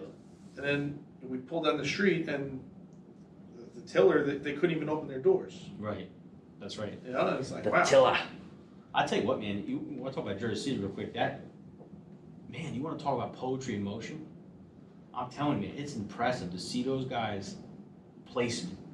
Like Gorman says, the placement's everything in the city. Like if those guys go down the wrong road, they're getting jammed up. Like it's everything, man. And it didn't even dawn on me until he had, some choice words. And, I love it. and I'm like, well, why is he freaking out? Like, what's the big deal? So a couple police cars went down the street. Yeah, but Or all radio cars, sorry. the radio But, cars. and then we turned down the street, and I'm like, oh, now I got it. Yeah, because one. They're parked on both sides of the street, cars, not, they got out of there, they did what, and he said that they work well together, that, they know that placement is big, they can't jam the streets up, but, I'm used to being able to fit 4 or 5 cars wide on most of our streets. Right. So I'm like, I don't know why he's freaking out. And then we turn around the corner, and the truck that we were in, the Explorer, barely fits. I'm like, oh man, Yeah. now what? And I was like, hoping driving up on the sidewalk to get out of the way for, And I was hoping, like, man, hope the camera doesn't get stolen off the side of the truck. Yeah. 'Cause we literally stuck it to the side of the truck, and we're like, wow. And Richie's like, man, you're brave. You're gonna keep that on the side of the car. Like, hopefully it stays, man. Because we're recording all those, those Yeah, action cool shots, view, man. yeah. Those like on scene shots. Yeah, like the tactic, like you said, their tactics, they didn't talk at all. They knew what they were doing. I'm sure that at work you guys do the same thing. Yep. You pull up, you don't have to ask for instructions. You know exactly what you're doing. You get off the apparatus and you're gone. To not No, we be always say part of that that all the time. if your captain has to tell you what to do, you're already wrong. Like you should know your job and know, like, you should know the house you're going to, you should know the street you're going to, you should know what the street looks like. You should just be able to get off and just do your job. Yeah, totally. Poetry in motion. Poetry. I was just told that, and this shouldn't be as nervous or nerve-wracking for you because you're off the Instagram Live. Yeah. But I was told from John Anderson that Applegate better sing us a song. Oh God. So I mean, That could be the new outro. Yeah. The new outro. Yeah. Like you do the intro, you might as well just sing it out on the way out. That's my radio voice. Yeah. Yeah, good. Yeah, that was, a lot of people don't know this, but at the beginning of every episode, there's a PintheQ intro. Thank you for watching PintheQ Productions. For more information, visit www.pintheq.com. There he is. There it is. There it is. There's the proof in the pudding, because Yeah. so many people were like, and when I tell you so many people, I'm not joking, like a lot of people. This isn't just for like the Who's fun of that the story. goofball? This Yeah, isn't even who's for, that like, goon on the radio? this isn't even for like the fun of the story, but people are like, man, you actually, PintheQ's like going big time. You hire the video, like the radio voice. No, that's just a wannabe announcer. Yeah, people actually think that I hired somebody to do that. That's funny. I mean, I guess I feel honored. That's funny. Yeah, I mean, like, that's how good you are. And people are like, oh my god, you actually hired a radio voice to come and like do your intro. So Voiceover. we didn't Yeah. have a radio voice. Yeah. That's Listen, I said I want to be the voice in like the airport, you know, with the automated voices, you know, or I said I'd be like, you know, in Disney, we are now passing the Magic Kingdom. Please grab young children by the hand as you disembark from the monorail. You know, like I said, you know, one day in Disney, like I want to be that voice, you know. Dude, to start at Wildwood. Yeah, Just start yeah. Wildwood. Be the new Watch Master the tram car, please. Bingo. To start, work your way up. yeah. Do you do this in the mirror like you do? I do. This is a total play shower guitar? operation right here. Yeah. I almost feel like we should go on Instagram Live just so you can do that. Just, Introduce Yeah, the Yeah. What do you want? The Tag. safety briefing from Disney World? Yeah, start tagging people. just so you can go on there and just go on there and be like, oh, we're gonna do our PintheQ instruction, because nobody knows that you actually Alright. do that. So maybe we'll Do go a on. little tram car thing. Maybe they can change the. Yeah. Change Yeah, the like button. get me big in Wildwood here. Watch. What? Watch the tram car, please. All right, so we'll go on real quick and we'll just tell everybody about that, because Yeah, you can talk about that. Actually, maybe you can sing the Wildwood Days song. there's Wildwood Days. All right, so we'll go on quickly, and then after that we'll wrap up with our Yeah. final thoughts. So we have to go back on Instagram Live because we have to talk about the intro, right? Because we didn't. Yes, it's big. I don't know how we didn't talk about that before, because I don't know. I feel like that's kind of important. Like, why didn't we talk about that? Right. I guess. So we're gonna quickly talk. So we came back on. Oh, you see who's on, bro? Who's on here? Butler's on here, bro. Brian Butler. Brian Butler's TFD, baby. Trent Fire, baby. So Shout Brian, out while Live you're on here, Rescue. man, you're killing it out there, bro. You're making some serious headway. Looking good on that A&E TV. Yeah, that's it, man. You're just killing it. Yeah. Yeah. I know. That's Dump the city. yeah, that's a good deal, man. That. Did you see that? That it's trending. Did you It see is that? trending on Twitter. Dump the city. I love it. I love everything Yeah, about dump it. the city on Dump it. the city on this. We're gonna dump the city on this. Yeah. Oh, it was great. I watched it like 5 times, literally, maybe more. But Yeah, that's the one thing we got going for us, is it's not a live show. Yeah. Like, Yeah. this is about as live as we're ever going to get Yeah, right here, yeah. because luckily, like, some things go down, like, yeah, we probably should edit that. Right. Well, no. I mean, the truth of it is like, you know, I give those guys so much credit because, like, you know, we get I get nervous being on the hot seat here, and I mean, it's not even live, but Yeah. those guys, like, it's Yeah. like I couldn't you are do it. literally being criticized Every across the little world. thing. Yeah. I couldn't do it. You know. I couldn't do it. You get More used to it, power. I think. Yeah, I'm sure.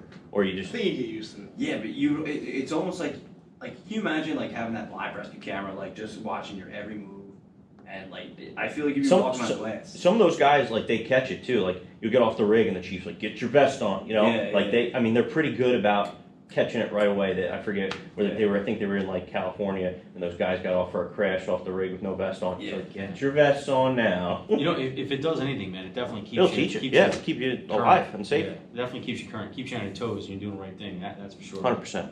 So the reason we're coming back on Instagram Live is because a lot of people don't realize this or know this, but I often get questions about the Voiceover. voiceover on the show. At the beginning of every episode, we have an announcer that comes on and he gives us our intro. So now we can talk about that, right? So there's 4 of us here, and we can all admit, and there's Definitely no, not me. Definitely not me. Is it you? Nope. All right, is it you? Not me. All right, I know it's not me. So is it you? I think it might be. All right, so give us a little example so we can prove that I did not hire a radio personality or a radio voiceover. No, you definitely did not hire anyone. Right. So how's it You go? want a little sound sample? Let's do a little sound sample. Show All us right. how it works. So, you sit up straight, you deepen your voice up. Thank you for watching PintheQ Productions. Be sure to subscribe to us on all social media platforms, Instagram, Facebook, and YouTube. For more information, visit www.pintheq.com. So there it is, man. If you So no, he did not hire anyone. Wait, hold on. You gotta do his advertisement now. You gotta do his advertisement. Yeah. And today, for just $19.99, you too could no. Coming soon to an infomercial near you. First of all, we have no budget. No. Right? So that's the first. That should have been the first clue that we're clearly not. We did not hire anyone. Because you need like money to hire like radio personalities or someone that's gonna come on here and give you, a voice. Maybe like one day it'll get me a job though. Like Never know. what's my dream? Like to There be might the be next some- voice of Disney World. Now want- passing the Magic Kingdom. Please grab your children by the hand as you disembark from the monorail. Man, I don't know how this like spun like the way it did. Somehow we're not talking about the fire No, service. now we're on to my future career doing voiceovers. Listen, you never know. There might be someone watching right That's now. what I'm saying. Like maybe a family of a friend give me a job here. Yo, Disney needs a new CEO. Happened today. Oof, wow. Oh man, the boss is on right now. The boss is watching. Yes, she is. So Plumstead Fire's on. We have a upcoming event with them. You want to talk about that? Yeah. I mean, I feel like you're the better guy to talk about it, but fully involved doing the seminar Right. in Plumstead. That's gonna be a that's good gonna be event. that's gonna be a good time. Get instructor CEUs, get EMT CEUs out of it. So I mean, Yeah. that's a win-win. Yeah, it's a home run, and that's a fundraiser for the union. Right? Yes. For the, Yeah. for- Yep. Right. It's an in collaboration kind of thing with fully involved. But, That's cool. I mean, Plumstead is the FNBA is putting themselves out there. They got a great setup. It's gonna be a great day. Oh, and, awesome. and just the fact that they were able to get the CEUs from the state, that's huge. Yeah, that's huge. I mean, and we've been trying to push that a little bit on our Instagram page and Facebook page. We put that out to everybody that be sure to check that out. And I think it's also important to realize that like we're not getting money. We're not getting money for us to say, hey, go to this or go to that. No, we're doing no, this because we believe in these things. Yeah, you'll see us there. You'll see us Yeah, there. you'll in see the us there. crowd. I mean, we're not going to push anything that we don't believe in just for changing our pocket. When it gets to that point, I'm done. Yeah. That's when I'm shutting the mic off. Yeah, So, and and these guys at Plumstead aren't doing it for that reason either. Like Right. they're literally, they reached out to Mark Van Appen from Fully Involved, and they said, we want to bring one of the best seminars to the East Coast that we can. Like we want to put out some Good good product, stuff. man. Yeah. And I mean, it's cool. You're not gonna be able to get that seminar out here very rarely. Right. It's a rare thing. So Right. take advantage of it, man. Grab those CEUs up too, and make sure you go. Yeah, definitely. That's gonna be. I'm looking forward to that, man. That's gonna be a good time. Yeah. And anybody that does take advantage of that's crazy. Yeah. Just try to get in on that. Chris joined us a little late today, right? Because what were you doing? I was at a live burn drill at the fire academy. Yeah, he comes in. He goes, well, Ray, tell everybody what he tried to do. What did Chris try to do at the beginning of the day? Oh, when he tried to bail on He us? tried to bail. Yeah, tried to not be behind He tried to camera. bail. Yeah, he's like, oh, dude, I'm gonna be all sweaty and I'm gonna be dirty and I'm gonna smell like. Putting in work. That's Try. yeah, like the best thing in the world to do is be smelly and dirty. At least in the fire service, anyway. At least you got to do something, right? I mean, like you're part of something. But you made it. I made it. You made it. I didn't think you were gonna. I thought you were gonna bail, man. I'm not gonna lie. No. But you made it. And he's in front of the mic, which he hates. Oh, yeah. He hates it. He Sal's hates it. definitely been the most uncomfortable one tonight. Yeah, we got a question here. What agency or person would you like to do something with? Ooh, that's a That's good huge. question. Anybody. Yeah, honestly, so Everyone's Spill got some of some. the beans. what's that? Can you spill some of the beans? Give the crowd a little teaser. Yeah, well, we got some stuff in the works, man. But I don't want to. See, I like the teasers, man. Picture's worth 1,000 words. The picture is worth 1,000 words. So maybe someone will pick up on that. But what agency or person would you like to do something with? Honestly, you guys come to us, man. Like you tell us what you want to showcase, and we'll entertain it. We're definitely. We have people reach Up out for anything. Yeah, we're up for anything. We have people reach out all the time, and they'll say like, "Oh, we got this going on." we Willing got to that." travel.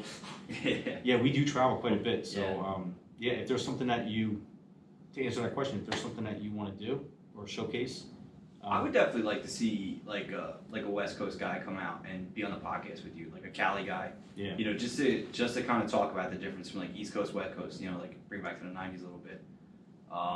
Like talk about that. Talking like Biggies and yeah, Tupac? Biggie Tupac, bro. Like Oh my get God, that. man, You know, rep the 2 different coasts. Camel fire. Yeah, exactly. Like I mean, we know the East Coast guys. We know the East Coast tactics. Like we talk a lot about that. But it would be cool to have a West Coast guy come on and talk about the difference that they see from East Coast, West Coast. Like, you know, that'd be cool. I don't think we really haven't explored West, right? Really, we've kind of been We central. we were invited to Cali.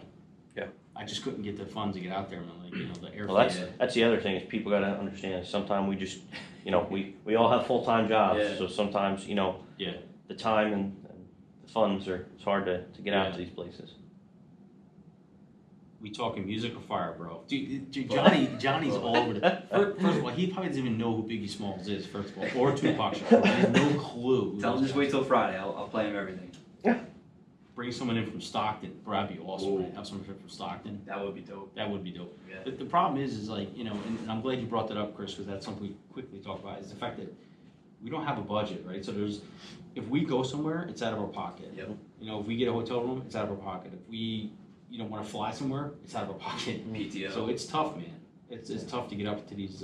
I'd love to go to the West Coast. I mean, I'd love to go to like Charleston, you know, but it takes money and time, and you know, so it's tough. We're trying to do the best we can, trying to get out there as far as like. There's a couple of places that will pop up.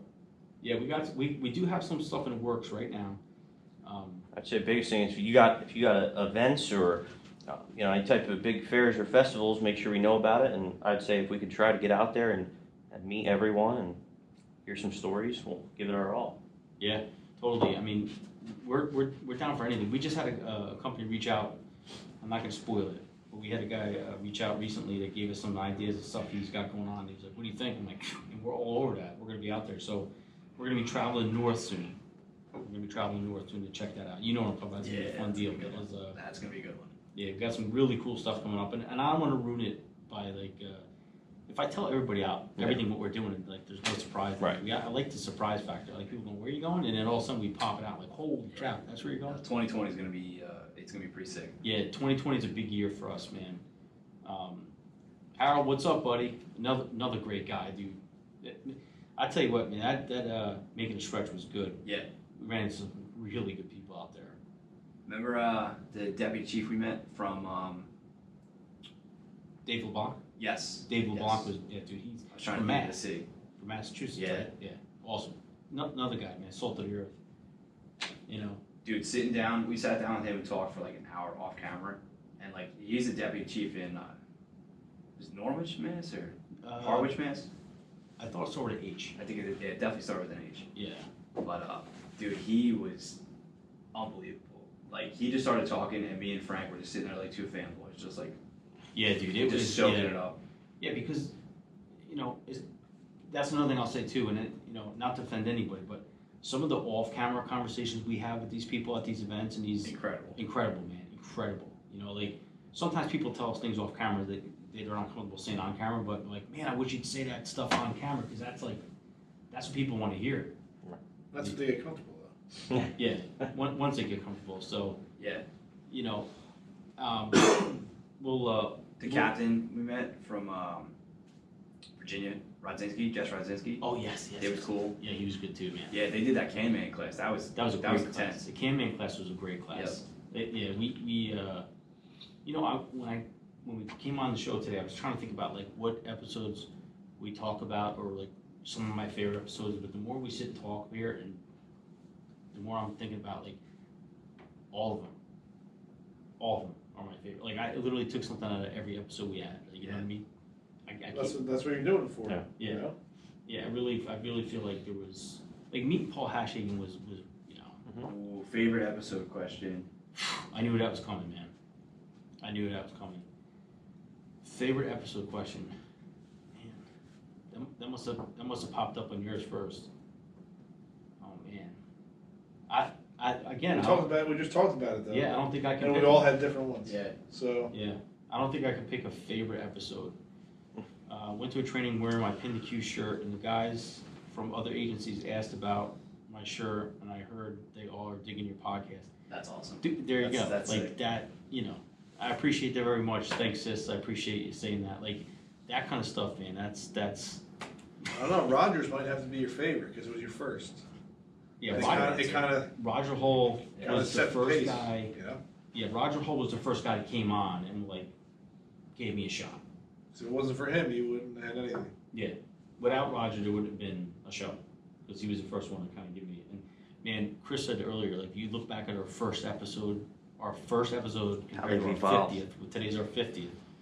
You compare the shows, man. It's like It's crazy. Yeah. It's crazy. I mean, think about it, dude. You went from one-on-one interviews and like to ride-alongs to like exploring firehouses and Yeah. So now people Airports. recognize the logo. You know, Yeah. they see it and they're like, I've watched your guys' stuff, or I've heard your guys' stuff. yeah, that's Which is pretty cool. good stuff. I've had that You happen a few started on times. your phone.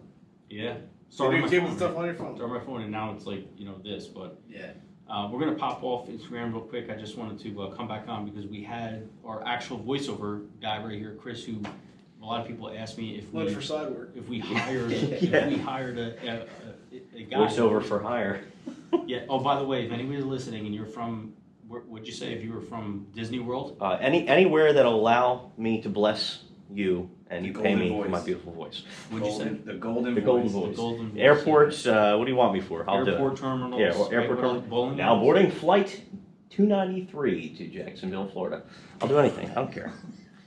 Pre-record live. Tramcar. Yeah. Watch the tram car, please. Yeah, but everybody can be watch Tramper. That's Yeah. Put me in a ball stadium. I don't care. Whatever. Ball Stadium. Or just put me on a local radio station. Maybe I'll be on the highway next, like Sirius XM. There you go. You never know. Wow. So give us a little demo. Like, what would you say if you were like talking about the news? Like, if you had to do a newscast, what would you say? Like a newscast? Yeah. I don't know. I'll do like a fake radio station.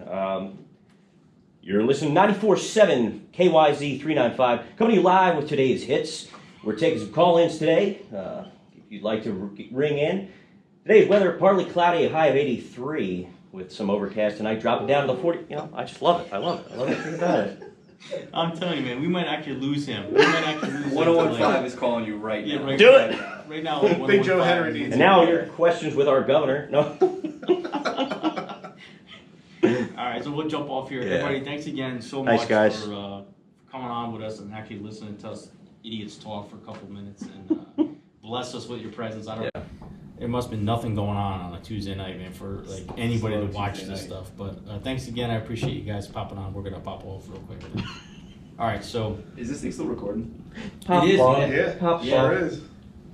Oh, no, That isn't, but that one might is not still. be. So, all right, final thoughts.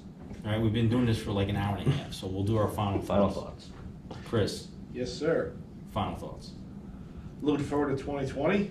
I think you've come a long way, and it's just going to grow from here.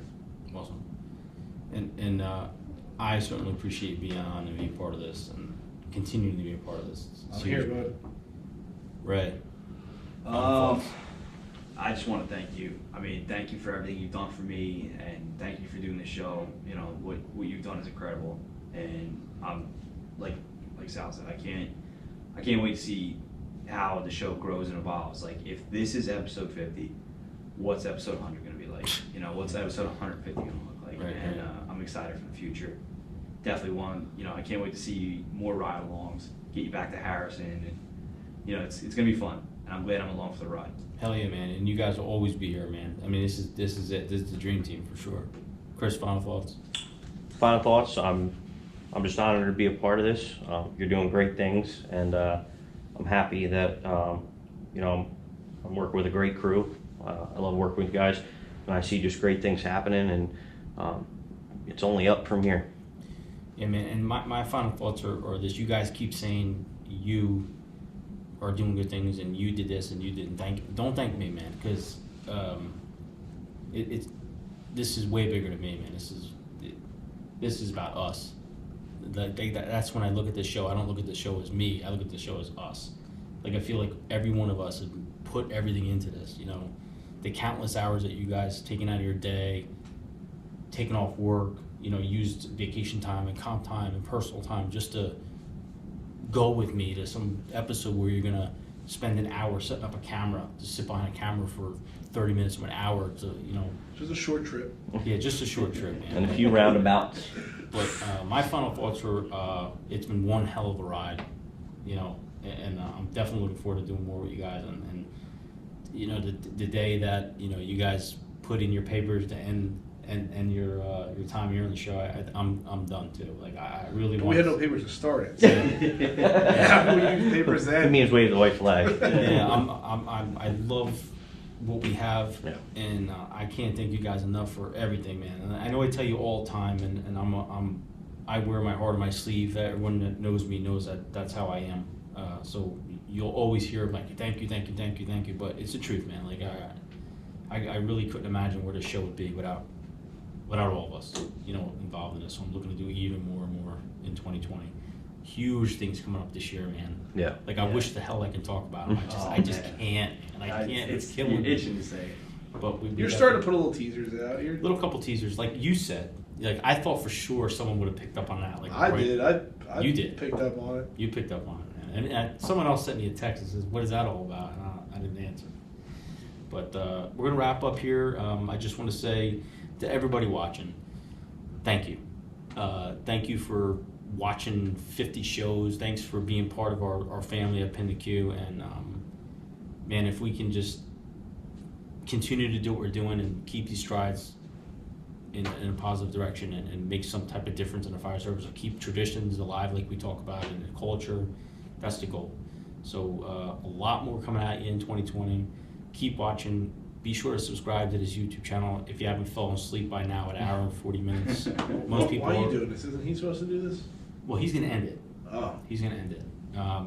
So that's where we're at. And typically now, like, is where I would cue in the music, like cue in the music. That's another thing, real quick, before we go off. A lot of people don't know that we actually have a YouTube show. Yes. Isn't that crazy? Because we started this whole thing as a YouTube show. We didn't have, what even is it? What's it called? Podcast? Apple Podcast? Apple Podcast or whatever. Like on my phone, there's an app. It's a purple app and it says podcast. Yeah. So that's how I know, like, that's where you can listen to the show. But a lot of people are like, oh, and I don't know, like, they say, oh, I listen to your show all the time. I listen to your show all the time. There's only 25 or 26 episodes on that because I'm limited to basically 2 shows a month because they charge you by data, like stored data. So some of my episodes are like this one. This one's an hour and 50 long. Yeah. This will eat up my whole month. One episode will eat up the whole month. So typically I get about 2 episodes on that whatever that is called, that The purple icon. Yeah. Purple icon. the purple icon on your phone, so you can like listen on your phone. But a lot of people like to do that because it's not on YouTube and it doesn't shut off unless you have premium. Right. So if you're watching this right now, we have a YouTube show which you're watching. Of course, now we have that too. But there's a lot more episodes on YouTube than there are on the audio show. But this will obviously be on the audio show too. So thanks again. We're going to cue now our outro, which is Chris, which we saw tonight. This is the real deal. Totally is. Thank you for watching another episode of PintheQ Productions. Be sure to subscribe to us on all social media platforms, Instagram, Facebook, and if you have not checked us out on our video platform, please be sure to check us out on YouTube. For more information, visit www.pintheq.com. And that was so good, we ruined it by laughing. But Ray's face is like deep red, man. But it was awesome. Oh, got it. All right, everybody, thanks so much for watching. There's a lot more to come. Stay with us. 'Cause it's finally, yeah, finally, yeah, yeah. Oh, 'cause it's finally, yeah, finally, yeah. Ooh. I've been staring again, gazing at the night sky.